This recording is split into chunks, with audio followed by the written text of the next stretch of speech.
kullukum ra'in wa kullukum mas'ulun an. Setiap pemimpin akan ditanya, diminta pertanggungjawaban atas kebijakan yang telah dia putuskan buat rakyatnya. Jika benar keputusannya, maka pahala satu negara buat dia. Tapi jika salah keputusannya, siap-siap nanggung dosa jelema sanegara.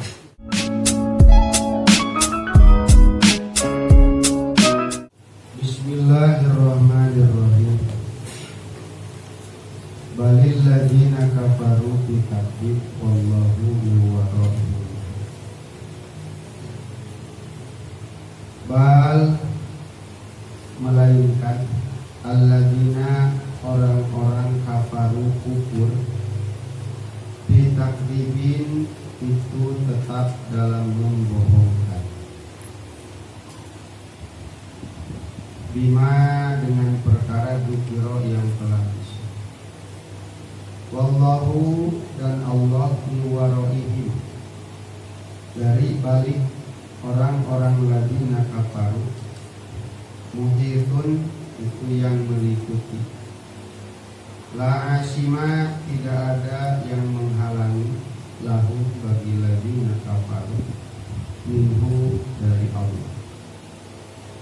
Bal melainkan huwa Qur'anun itu Qur'an majidun yang agung, azimun agung. Fi lauhim di dalam lauh, wa arilah fil hawa itu di awang-awang atau angkasa. Fauqas sama isabiati di atas langit ke-7. Mahfuzin yang dijaga, diljari dibaca dia. Dijaga minasyayatin dari setan, minta diri syai'in dari berubahnya sesuatu minggu dari Quran. Tuluhu panjangnya ini lauh, ma itu jarak bainas samai antara langit wal ardi dan bumi. Wa arduhu dan lebarnya ini lauh, ma jarak bainal masyriqi wal maghrib antara masyriq dan maghrib.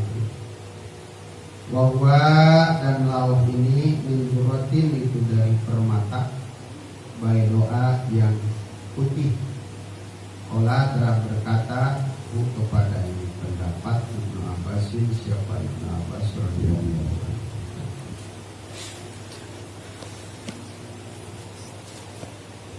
Para hadirin jamaah Majelis Ta'lim Al-Hikmat rahimahumullah.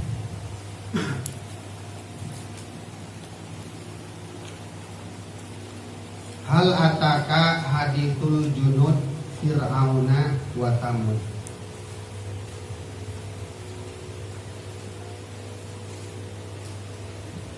Nyata telah datang kepada baginda Nabi itu berita tentang al-junud, pasukan tentara yang besar yang memiliki kekuatan besar pula. Dan tentara yang dimaksud di sini adalah Fir'auna wa Thamud, pasukan Fir'aun dan pasukan Samud. Sebetulnya masih banyak junud-junud yang lain, namun yang paling mencolok dari semua junud dua, junudnya Fir'aun dan junudnya Thamud. Para hadirin,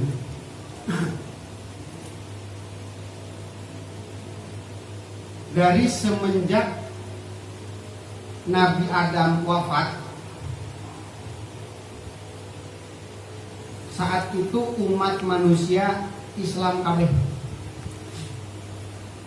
Tapi aya hiji anu teu iman nyaeta Qabil. Qabil karena dosa, terus dia punya anak turun temurun. Nah, anaknya ini mencintai Qabil. Begitu Qabil wafat, maka iblis berbisik kepada anaknya, kalau kau mencintai ayah, kalau kau mencintai kakekmu, sebetulnya ayah dan kakekmu sekarang masih ada. Itu luar biasanya Allah beri kesempatan buat iblis untuk mengawetkan jasad Qabil, tapi dalam beberapa saat saja. Maka setelah Qabil wafat, itu jasadnya masih ada. Lalu harus bagaimana kami? Kata iblis, kau tiap hari kasih dia makan, suguhi makan sore pagi, sore pagi. Maka dari situlah mulai adanya sesembahan patung. Nah, itu makanannya kemana? Iblis yang ngambil. Bukan iblis doyan makan, tapi iblis sembunyikan. Zaman dulu masih begitu. Karena dulu kan iblis masih bisa lihat ke Lauhul Mahfuz, masih bisa ini, bisa itu. Tapi semenjak zaman Nabi Musa itu udah nggak bisa lagi. Nah, jadi kalau ditanya siapa orang kufur, sebetulnya keturunan Nabi Adam juga. Yang pertama, keturunan Kabil. Terus ke bawah ada yang parah. Di zaman Nabi Nuh namanya Syadid dan Sidad. Ini dua raja anu parah. Sehingga ada satu tradisi yang mereka laksanakan dalam setahun sekali, berpesta porak dalam satu hari satu malam. Pesta poraknya ini mereka minum sebanyak mungkin dan minuman itu memabukkan. Wayarkabuna, mereka memperkosa perempuan-perempuan kalbahaim, bagaikan binatang. Jadi satu perempuan digarap sama beberapa orang. Itu kumpul dalam satu tempat. Maka di situ Allah utus Nabi Nuh. Selesai orang tadi, kaum Syadid Sidad semua binasa, mati semua. Maka yang selamat hanya orang-orang yang beriman kepada Nabi Nuh bina para hutea. Nah, dari sini mulai beranak pinak lagi, mempunyai keturunan. Dari Sam, anak Nabi Nuh, Ham, anak Nabi Nuh, Yafis, anak Nabi Nuh. Makanya Nabi Nuh suka disebut Abul Basar kedua. Karena apa? Karena turunan Nabi Adam udah pada meninggal. Nabi Adam. Nah, dari Sam banyak keturunan lain ke bawah. Sebahagian dari keturunan Sam ada yang bernama Ad. Dan Ad ini kufur lagi. Jadi makin sini awalnya beriman. Datang ke anak udah mulai goyang. Datang ke cucu goyang. Datang ke cicit jadilah menyembah patung dan sesembahan yang lain. Sehingga di zaman kaum Ad, di situ mulai ada lagi pemusyrikan. Maka Allah utus kanjeng Nabi Hud alaihi salam. Binasa kaum Ad, hancur kaum Ad. Orang ayat deui bae dunyieun kakufuran. Timbullah nukatilu kaum Samud. Dan di antara sekian banyak kaum ini, maka kaum Samud adalah satu kabilah yang pertama yang kekuatannya dahsyat. Kalau sebelum-sebelumnya kekuatannya biasa kan, tapi ini dahsyat.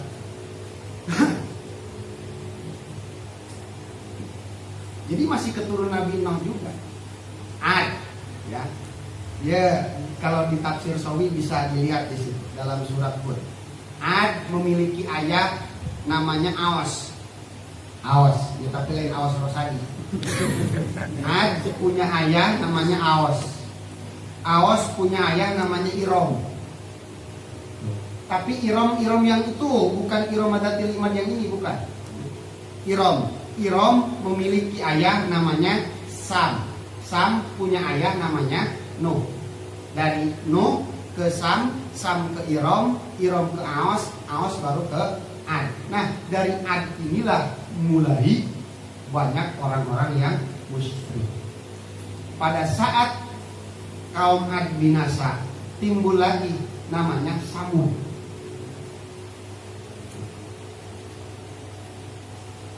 Kaum Samud ini masih keturunan itu juga sama. Dan Nabi Hud dulu diutus itu masih dari keturunan Ad juga, dari kabilah Ad maksudnya.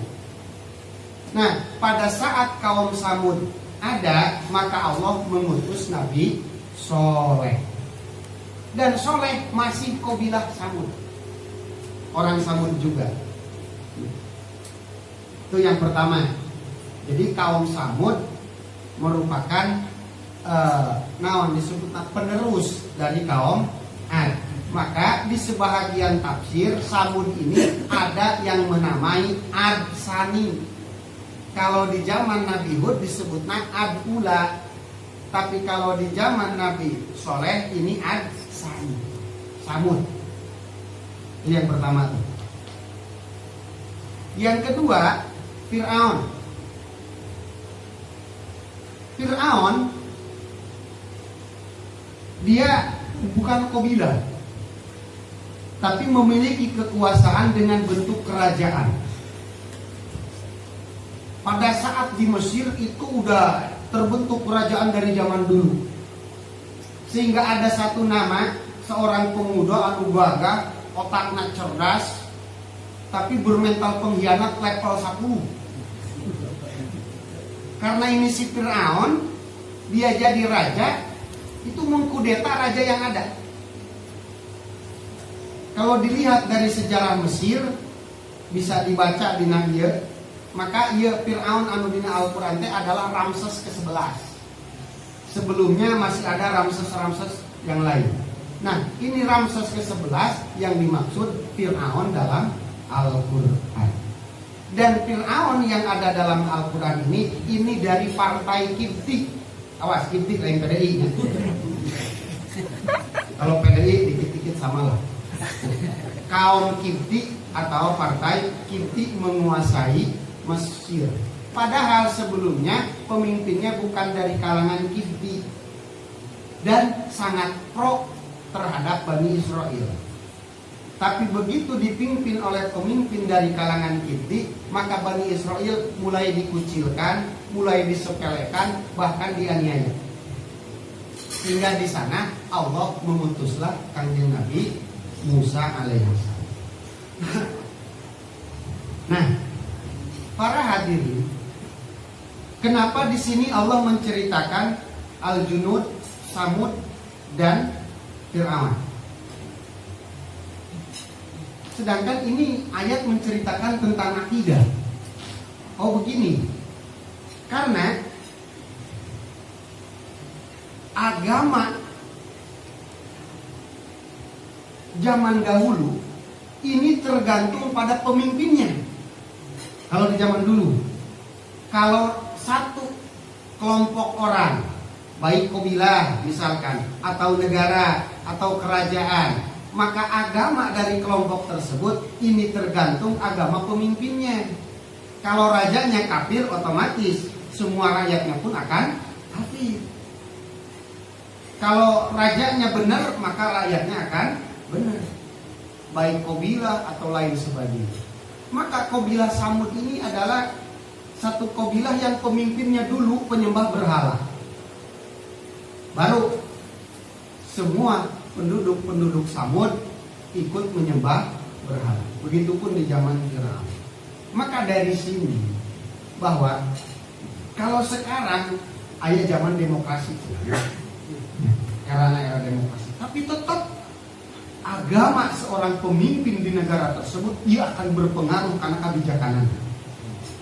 Walaupun pemimpin Indonesia dari dulu Islam terus, Soekarno Islam, Soeharto Islam, terus Habibie Islam, Megawati Islam, Gus Dur Islam, dilanjut ku SBY Islam, terus dilanjut ku Kolecer oge Islam. Kolecer. Dia juga Muslim.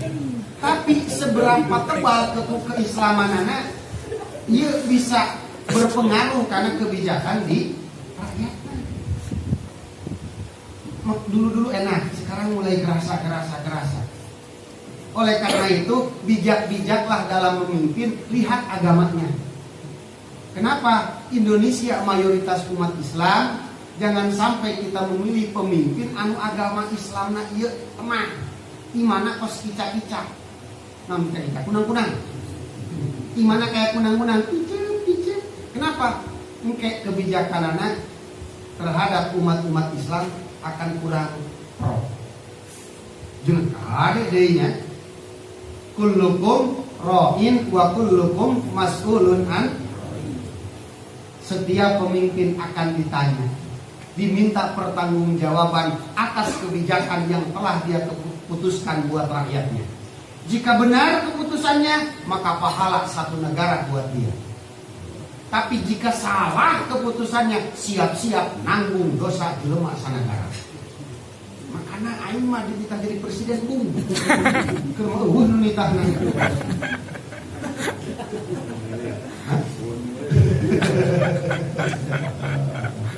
Aja itu dijaga ya, Pak.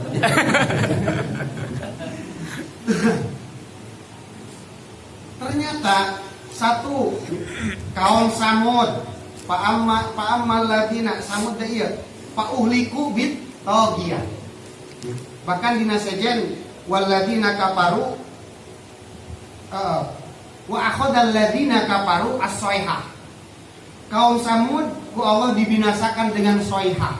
Soihah itu apa? Jeritan malaikat Jibril. Angin anu panas. Lain auman harimau anu aya dina pungku hasal ya. Tapi ini soihah ku Allah dina ayat anu sejen disebutkan togiyah.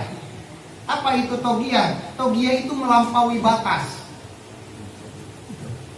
Kenapa melampaui batas? Karena pada saat itu ada angin yang di luar batas.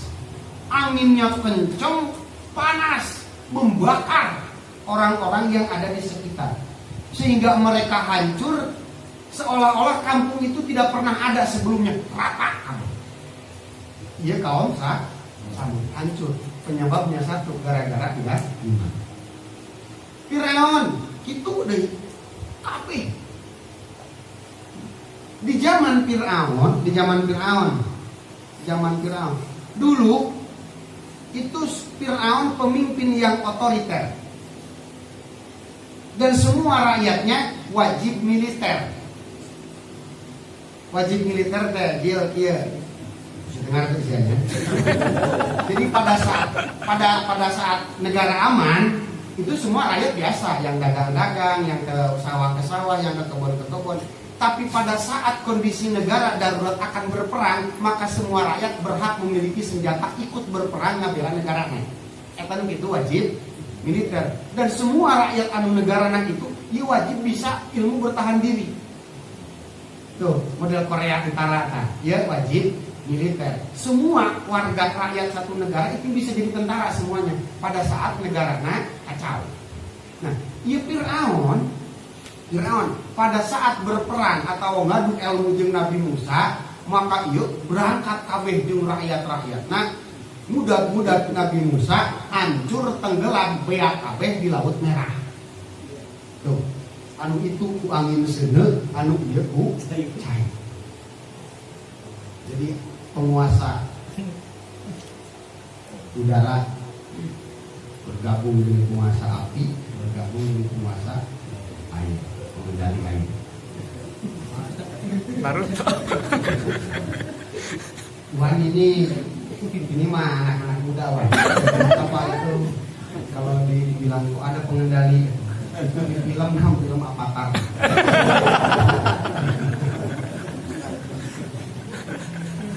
Nah, Imam Al-Qurtubi menyatakan dalam tafsirnya, kenapa orang-orang ini mereka disiksa? Satu, isaron minhum li ahwaihim. Mereka kufur kepada Allah karena mereka lebih memilih hawa nafsunya daripada akal sehatnya. Yang kedua, wattiba'an minhum bi abaihim. Mereka lebih mengikuti agama nenek moyangnya daripada agama yang benar yang menurut logika mereka sudah benar. Dua alasan ieu anu menyebabkan balil ladina kafaru bi takfir. Namanya orang kalau sudah kufur, udah ditakjib.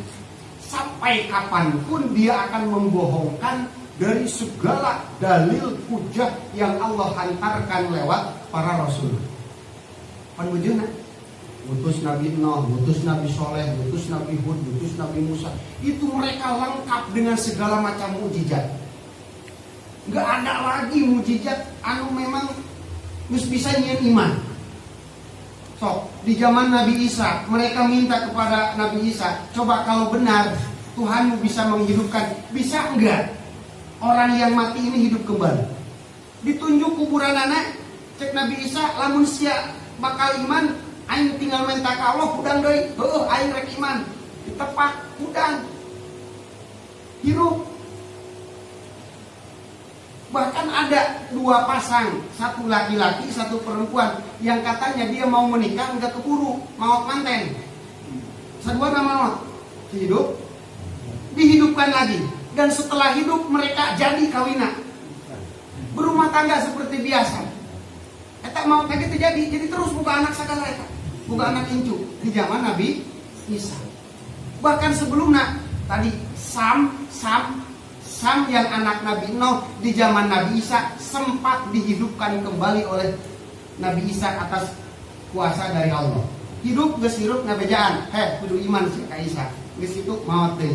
Ternyata mukjizat anu sahebat model itu ditakdir.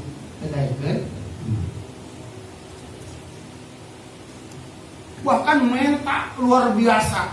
Lan nu'mina laka hatta narallaha jahratan.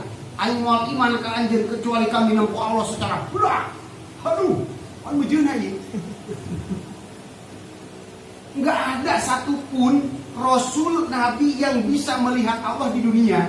Enggak ada. Namun bukan berarti kita tidak dapat melihat Allah, bisa. Wujuhu yauma idzin nadhira ila rabbiha, nanti di surga. Kenapa? Di dunia nggak bisa karena zat Allah sangat suci. Kalau ingin bertemu dengan Allah di dunia, maka dunianya harus suci. Sementara ia di dunia geus pinuh ku dosa-dosa jelema. Nggak bisa. Balil ladina kafaru bi takdir. Dua, karena apa? Mereka lebih memilih hawa nafsunya, kepentingan pribadi daripada akal sehat. Lamun ngadenge ulama, ngadenge kiai kaharti jeung emang bener kudu kitu, tapi karena aing ieu sebagai anggota, lamun aing ngalawan bisa dipecat dari kesatuan, maka mau enggak mau. Tuh, eta kepentingan pribadi. Baik kepentingan partai kah, kepentingan jabatan kah, kepentingan anu, mereka lebih memilih yang itu daripada menggunakan akal sehat, nurut karena Al-Quran, nurut karena ajaran Kanjeng Rasul. Kedua sebabnya, sehingga mereka semua dihancurkan. Tok tingali dina surat Yasin ayat para hadiru manita ba'adzikra wa khasyar rahman. Orang yang benar dan akan bahagia itu ittaba'a dzikra, mereka mengikuti Al-Qur'an. Pesan Habibun Najjar berikutnya, ya qaumi ittabi'ul mursalin, ittabi'u man la yas'alukum ajra wa hum muhtadun. Saya masih ingat sama almarhum Kaodam pernah sorokan ayat ini. Cek Kaodam, iya nih perhatikan kumane. Masuk hebat lagi kita. Dina iya ayat ayat 3 poin. Kadang apa dah mah tangarang heula. Nyebutkeun tilu we. Sok kitu hebat tah lagu ini sama ngaji. Jadi pernah suatu ketika sorokan hadis ka Kaodam. Kau kira baca di logatan. Oh, hadis eta kesimpulan aya 4. 1, 2, 3. Kaopatan waktu itu kerenangan itu. Kalau yang tadi begitu nyebut 4 itu belum ada sebetulnya. Tapi begitu ya ujuk-ujuk aja. Luar biasa. Abi Hodam itu seperti itu. Yang kedua luar biasa lagi. Beliau enggak terdengar ngaji alat. Ngaji anu di anu. Bahkan terkesan sama santri alat itu agak ini, kurang pati pro. Nah ini, pati resep dengan santri alat. Santri tapi dengan kagak akhlak. Termasuk kurang pernah di iya bareto, dikucilkan karena mas santri di pesantren alat. Tiap pagi, akhlak. tiap pagi jangan kau damir. Akhlak. Ingkri di, jika lu sewotan kau. Kita bertahun-tahun gitu. Tiap pagi, akhlak.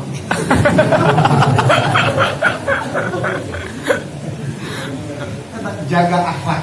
Ingat tapi kan akhlak aku hebat memang. Pernah beliau menyimpulkan satu hadis ini kesimpulannya 1, 2, 3. Enggak pakai alat. Tapi begitu saya telaah di motolah, aku jeung alat ieu. Di alatan ge pas. Luar biasa. Aku mana itu? Istagbiru rabbakum innahu kana yursilis sama. Beristighfarlah kalian kepada Allah. Kenapa? Karena Allah itu Maha Ghafar. Dan jika kita sudah meraih goparnya Allah, siap-siap yursilis sama, bumi akan subur. Hujan akan bertebaran dengan teratur. Terus wayumdikum bi amwalin, orang-orang banyak sejahtera. Wabanin, anak-anak anu balaban. Jadi beliau mengartikan beristighfarlah kepada Allah karena Allah itu yang Maha Ghafar. Dan jika Allah Ghafar, nah di sini nih alatnya. Dan jika Allah Ghafar, maka ia bakal yursil sama. Barang dibukaan eta. Lamun dina jurumiyah moal kapan? Ayatna dina kitab gede eta. Lamun di Indonesia ieu makna bapana ilmu balaghah dina kudu lujuman 3.000 bet. Ternyata 1 nahi, 2 istifham, 3 tamani, nomor kaopat amar, ia mengandung diperbolehkan setelahnya ada jawab syarat walaupun fi'il syaratnya disimpan. Istaghfiru rabbakum innahu kana ghafar fa in kana ghafaron yursilis. Ini yursil fi'il mudhari tingkahna jajem, sahanu majajemkeun coba. Jokowi moal ngartieun aja. Dina ku Jokowi pae. Siapa yang memerintahkan jajem? Aya fi'il syarat anu disimpan. Nah, itu ngaji makan lamun arek boga simpenan mending fi'il syarat. Lagi nang Quran majikan disimpen pura-pura urut. Itu masih teman pada pernah di panjang terjemahan luar biasa ya beliau. Jadi ongkos si ganu sakadahe tapi lamun ditutur-tutur jeung ayat jeung ilmu alam pas hebat. Makanya saya kapi kau udah pernah mulai dulu lamun kudu jago ngaji ku sebab pintar kudu na aing tina pangjagoan. Tapi kun an pelebah ngaji nyampekeun sagala atuh aing ona naon emang kau udah malah gini. Alah, kurang balik lagu nih, lagu nama. Balil ladina kafaru bil takdir. Ini yang dikhawatirkan. Kalau orang sudah kafir susah, sehingga dikhawatirkan kena ku ayat sawaun alaihim a'angdartahum am lam tundirhum. Lain. Dakwah model kumaha baik. Teguran semacam apapun itu, bahkan banjir anu teu eureun-eureun, tsunami, gunung meletus, terus naon deui, longsor di Cigudeg, Pareto tsunami di Aceh, disusul dari tsunami di Lombok, disusul dari tsunami di Pantai Cerita, disusul dari gunung meletus Indonesia, gudangna gunung, terus diledak-ledakkeun ku Allah, sugan ieu pejabat rek areling ternyata henteu. Nah untuk tak palaur kalau lama kelamaan masuk pada ayat ini dikhawatirkan masuk kepada ayat a'angdartahum am lam tundirhum la.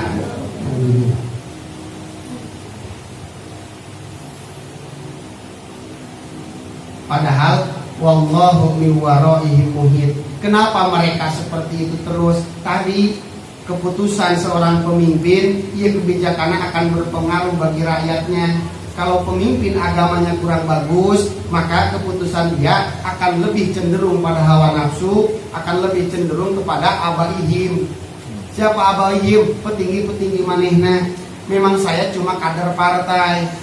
Tuh, memang saya cuma kader partai anu, tapi di atas saya ada ini, ada ini, ada ini. Saya cuma menjalankan. Hade model gitu, palawur wallahu min waraihim muhit. Allah tinggal itu. Segala apa yang kita lakukan, kita kerjakan, dina hati sekalipun Allah mengetahui. Kemarin waktu malam naon, waktu penanung, saya sama Mang Badri itu sorogan. Kata Mang Badri, huwallazi khalaqakum awwala marrah. Allah itu menciptakan manusia awwala marrah, dari awal. Kalau menciptakan dari awal, mustahil tidak ada sedikit pun yang tidak diketahui oleh Allah. Aina dia, ya. Lamun teh haji dadai beli mobil second. Ini sangat wajar kalau menemukan kekurangan pada mobil tersebut. Ada yang tidak tahu pada mobil tersebut. Kenapa? Belinya bekas. Tapi kalau kita sendiri yang bikin mobil tersebut, maka pasti tidak tahu seluk-beluknya, ya. Jelema, Allah punya manusia bukan warisan. Allah punya manusia bukan dikasih. Allah punya manusia bukan dapat beli. Tapi Allah punya manusia, Allah sendiri yang bikin. Tuh, kalau Allah sendiri yang bikin, maka pastilah Allah mengetahui seluk-beluknya manusia. Wallahu min waraihim. Sok saya lompat ka mana deui cek Allah. Iya, ujian. Masya Allah, tabarakallah. Nah, ayat ya, surat ya di ujungan ku bal huwa Qur'anum Majid fi lauhin mahfuz.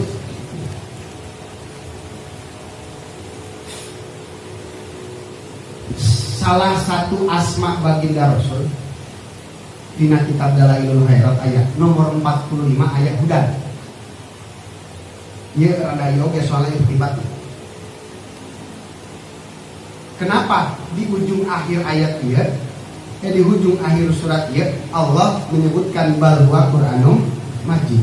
Emang sebelumnya gimana? Oh, karena pada saat Rasul dakwah,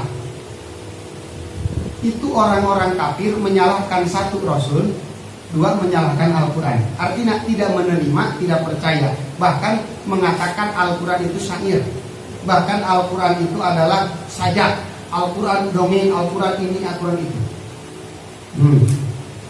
Kalau orang sudah membohongkan kepada Al-Quran, maka dia dikatakan membohongkan kepada Nabi Ulah.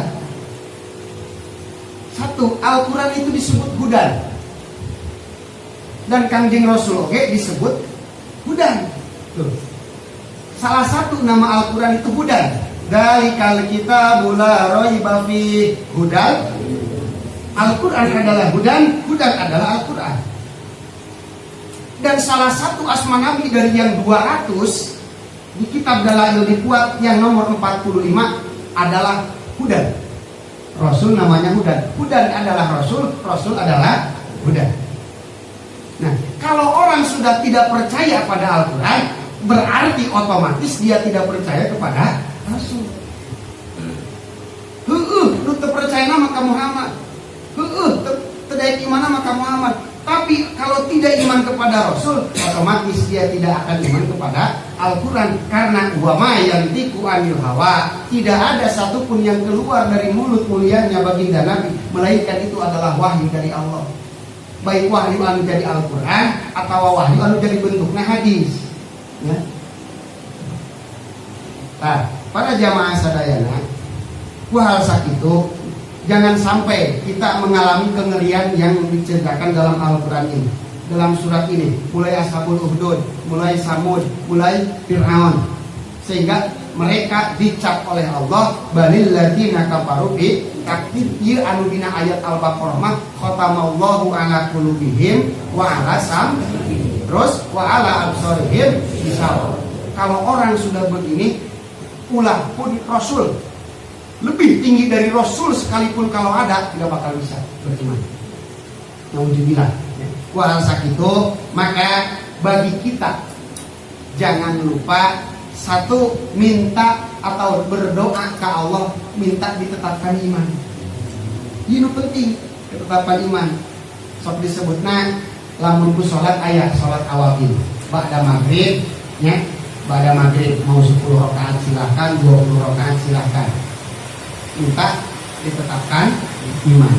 Yang kedua, terus menerus minta hidayah ke Allah. Karena kita sangat butuh kepada hidayah ke Allah.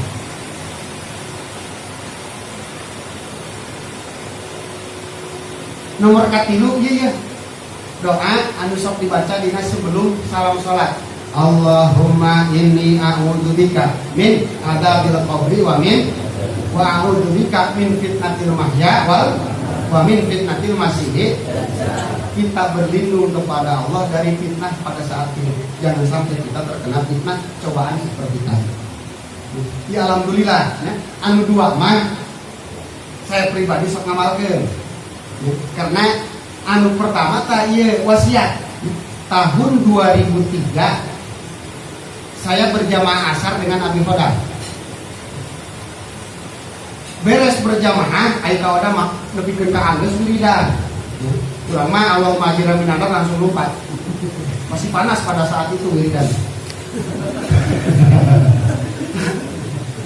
Begitu turun ke rumah, itu enggak lama kaoda masuk ke rumah emak. Saya bertemu dengan beliau tahun 2003 akhir. Nanya, mana yang lain rekawin? Arek. Saha awena? Coba.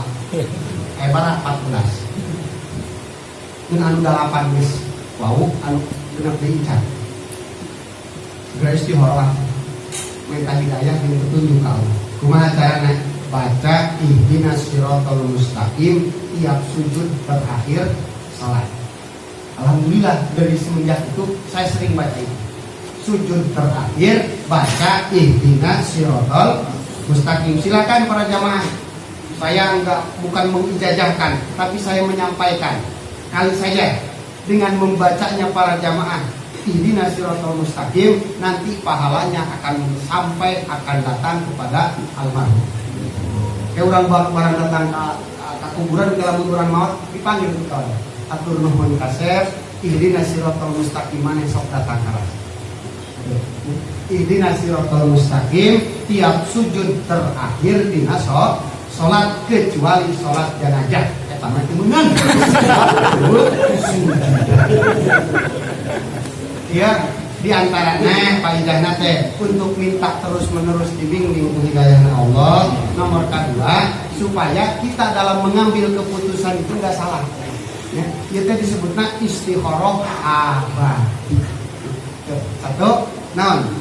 Ihdinas siratal mustaqim sebelum salam. Nomor kedua, Allahumma inni a'udzubika pun sebelum salam. Namun tadi dina sujud terakhir eta we urang gawamkeun di ayeuna sekaligus manfaat napikeun urang. Nomor kedua, urang bisa menghantarkan amalan kita kepada guru kita. Itu wae wallahu a'lam bishawab.